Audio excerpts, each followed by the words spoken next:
proceso social y político acaecido en Francia entre 1789 y 1799, cuyas principales consecuencias fueron el redocamiento de Luis XVI, perteneciente a la Casa Real de los Borbones, la abolición de la monarquía en Francia y la proclamación de la Primera República, con lo que se pudo poner fin al antiguo régimen en este país. Aunque las causas que generaron la revolución fueron diversas y complejas, estas son algunas de las más influyentes. La incapacidad de las clases gobernantes, nobleza, clero y burguesía, para hacer frente a los problemas de Estado, la indecisión de la monarquía, los excesivos impuestos que recaían sobre el campesinado, el empobrecimiento de los trabajadores, la agitación intelectual alentada por el siglo de las luces y el ejemplo de la guerra de independencia estadounidense.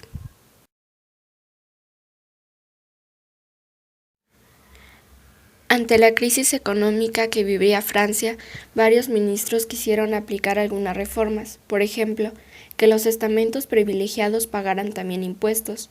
Los aristócratas se rebelaron. Uno de esos ministros, Jacques Necker, aconsejó al rey que convocara a los Estados Generales. Cuando estos se reunieron en Versalles en 1789, los representantes del tercer estado se separaron de los dos estamentos privilegiados y establecieron la Asamblea Nacional Constituyente. Así empezó la Revolución Francesa, a la que pronto se unió el pueblo. El 14 de julio de 1789, los habitantes de París tomaron la cárcel de la Bastilla para protestar contra el rey. Muchos aristócratas huyeron para luchar desde el exterior contra la revolución. Entre 1789 y 1791, la Asamblea Nacional Constituyente, dominada por la burguesía, comenzó a elaborar numerosas leyes para poner fin al antiguo régimen. Así nacieron la Declaración de los Derechos del Hombre y del Ciudadano de 1789, que se sintetizan en tres principios: libertad, igualdad y fraternidad, y la Constitución de 1791. Por esta última, Francia dejaba de ser una monarquía absoluta y pasaba a ser una monarquía constitucional, basada en la división de poderes y en la existencia de una asamblea legislativa. Los estamentos privilegiados y Luis XVI, que se oponían a la actividad de la asamblea, buscaron el apoyo de otras monarquías europeas. En 1792, ante la actitud del rey y el inicio de la guerra contra Austria y luego contra Prusia, cobraron fuerza en el pueblo los ideales de la burguesía más radical, partidaria del establecimiento de la República. En agosto de ese año se produjo un movimiento popular que culminó con el derrocamiento de Luis XVI y la formación de la Convención Nacional, que sustituyó a la Asamblea Legislativa. Poco después, el 21 de enero de 1793, Luis XVI, condenado a muerte por la Convención Nacional, fue guillotinado. María Antonieta fue ejecutada el 16 de octubre y 21 destacados girondinos murieron guillotinados el 31 del mismo mes. Los tribunales y los comités revolucionarios fueron responsables de la ejecución de casi 17.000 ciudadanos en toda Francia. El número total de víctimas durante el reinado del Durante el periodo de la Convención Nacional, la Revolución Francesa alcanzó sus momentos más radicales. Los grupos más importantes eran los girondinos, la montaña y la llanura. Entre 1792 y 1793, la Convención estuvo dominada por los girondinos. Se proclamó la República y Luis XVI fue ejecutado. Como la revolución seguía amenazada desde el exterior y en el interior, el grupo más radical, la montaña, cuyos líderes eran Robespierre, Danton y Marat, se hizo con el poder en la Convención. Apoyada por gran parte del pueblo, la montaña intentó liquidar cualquier tipo de oposición a la revolución.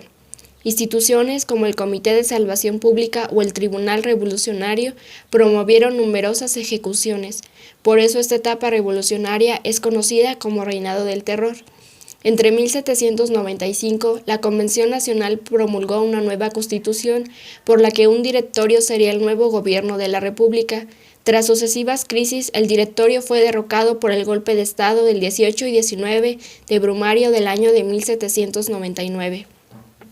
Tras la caída del directorio, Napoleón Bonaparte se convirtió en el principal protagonista de los siguientes periodos de la historia francesa: el consulado, de 1799 a 1804, y el imperio, de 1804 a 1815. Además, su figura resultó fundamental para que durante las llamadas guerras napoleónicas los ideales revolucionarios llegaran a distintos lugares de Europa. Así, durante el siglo XIX, las ideas liberales triunfaron en muchos países, en los que, como en Francia, desapareció el antiguo régimen.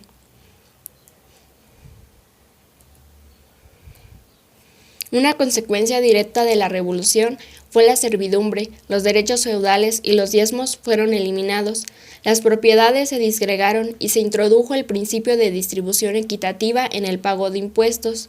Napoleón instituyó durante el consulado una serie de reformas que ya habían comenzado a aplicarse en el periodo revolucionario. Fundó el Banco de Francia, la implantación del sistema educativo que se halla en vigor en Francia en estos momentos comenzó durante el reinado del terror y concluyó durante el gobierno de Napoleón. La Universidad de Francia y el Institut de France fueron creados también en este periodo. La revolución también desempeñó un papel en el campo de la religión. Los principios de la libertad de culto y la libertad de expresión, tal y como fueron enunciados en la Declaración de los Derechos del Hombre y del Ciudadano.